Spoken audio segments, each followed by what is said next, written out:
नमस्कार, हिमाचल न्यूज में आपका बहुत बहुत स्वागत है। चलिए शुरू करते हैं आज की 10 फटाफट बड़ी खबरों से। राशन कार्ड उपभोक्ताओं को ओटीपी से मिलेगा राशन। हिमाचल प्रदेश सरकार उपभोक्ताओं को ओटीपी के माध्यम से राशन वितरित करेगी। इसको लेकर विभाग 20 से 30 जून तक ट्रायल करवाने जा रहा है। डिपो होल्डर राशन कार्ड में दर्ज सदस्यों से किसी एक सदस्य के आधार से जुड़े मोबाइल नंबर पर ओटीपी भेजेगा और उनसे मोबाइल नंबर पर संपर्क करके ओटीपी की जानकारी ली जाएगी। इसकी पुष्टि खाद्य नागरिक आपूर्ति एवं उपभोक्ता मामले निदेशक रामकुमार गौतम ने दी। हिमाचल में अगले 2 दिन बारिश का अलर्ट। हिमाचल के लोगों को अभी गर्मी से 2-4 होना पड़ेगा। लोगों को 2 दिन तक राहत तो मिलेगी, लेकिन इसके बाद एक बार फिर से तापमान में बढ़ोतरी होगी। आगामी 2 दिनों के लिए मौसम विभाग द्वारा बारिश का अलर्ट जारी किया गया है। इस दौरान प्रदेश के विभिन्न क्षेत्रों में हल्की बारिश देखने को मिलेगी। इसके अलावा ऊपरी क्षेत्रों में हल्की बर्फबारी भी देखने को मिल सकती है। नहीं बदलेगा छुट्टियों का शेड्यूल, 22 जून से ही होंगी समर वेकेशन। हिमाचल में सरकारी स्कूलों का समर वेकेशन शेड्यूल नहीं बदला जाएगा। शिक्षा मंत्री रोहित ठाकुर ने इस प्रपोजल पर विभाग अधिकारियों के साथ बैठक की। इसमें तय हुआ है कि शेड्यूल वही रखा जाए जो कैलेंडर ईयर से पहले तय हुआ है। इसलिए अब सरकारी स्कूलों में 22 जून से ही बरसात से पहले होने वाली छुट्टियां शुरू होंगी। सीएम की पत्नी को टिकट देने पर हिमाचल कांग्रेस में बगावत, सुक्खू पर लगाए गंभीर आरोप। हिमाचल की सियासत में देहरा उपचुनाव चर्चा में आ गया है। देहरा में जैसे ही उपचुनाव में मुख्यमंत्री सुखविंदर सिंह सुक्खू की पत्नी कमलेश ठाकुर के टिकट का ऐलान हुआ। देहरा उपचुनाव में प्रत्याशी के ऐलान के बाद बवाल मच गया है। टिकट के प्रबल दावेदार माने जा रहे डॉक्टर राजेश को टिकट न मिलने के बाद वह अपने समर्थकों के बीच पहुंचे और वहां जमकर अपने मन की भड़ास निकाली। इस दौरान उन्होंने मुख्यमंत्री सुखविंदर सिंह सुक्खू पर भी जमकर निशाना साधा। हिमाचल में बनी बीपी, संक्रमण और बुखार के 7 दवाओं के सैंपल फेल।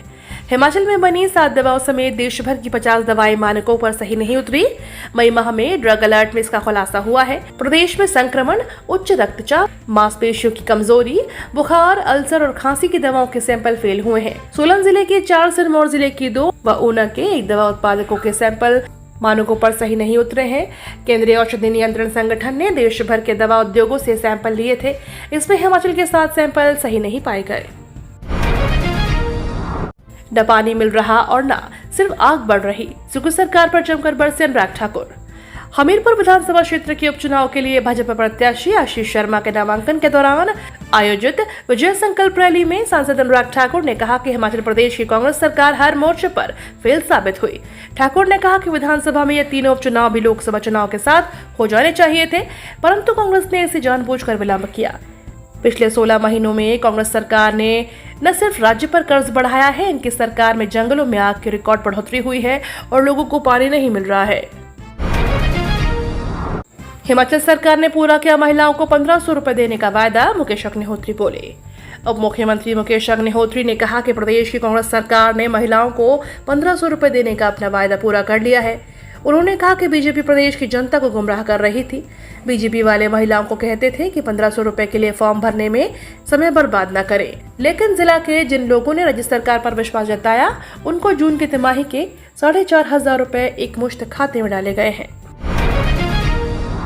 सीएम आवास पर सत्ताधारी दल के नेता को बंधक बनाना शर्मनाक, बोले जयराम ठाकुर।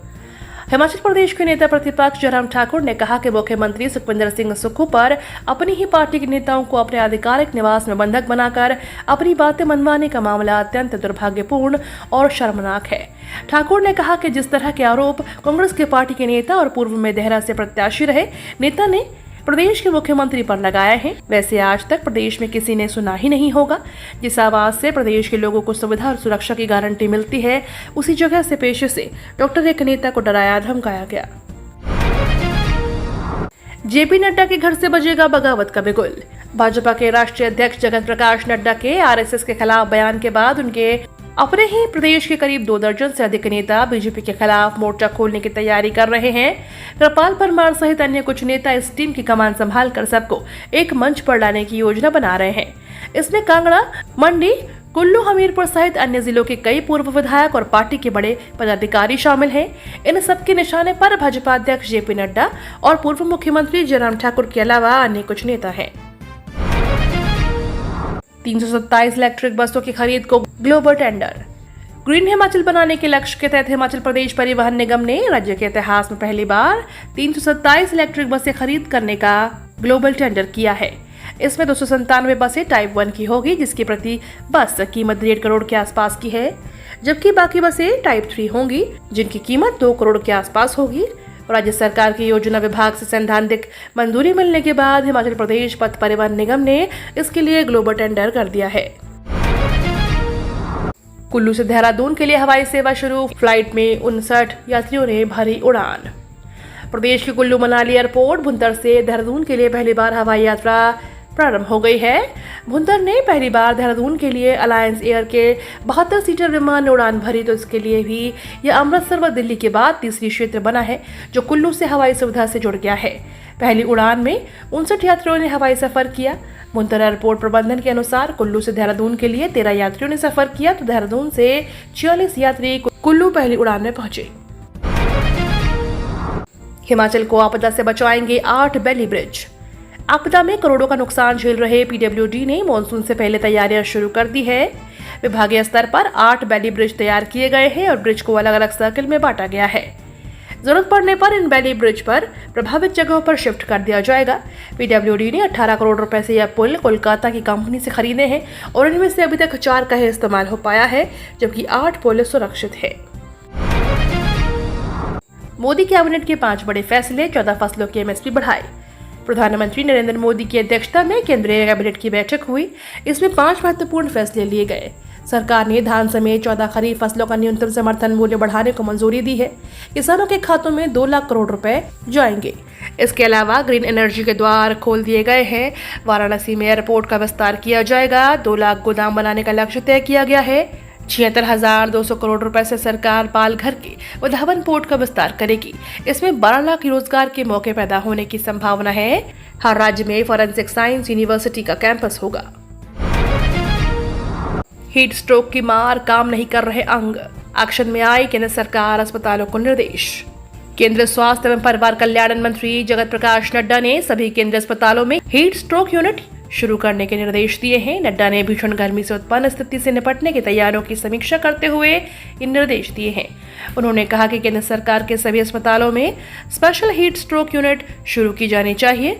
उन्होंने कहा कि सभी अस्पतालों में भीषण गर्मी से पीड़ितों के उपचार की सभी व्यवस्थाएं सुनिश्चित की जानी चाहिए।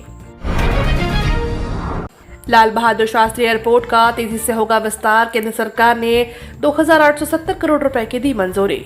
बाबतपुर स्थित लाल बहादुर शास्त्री अंतर्राष्ट्रीय एयरपोर्ट रेनवे के विस्तारीकरण का काम तेजी से चल रहा है।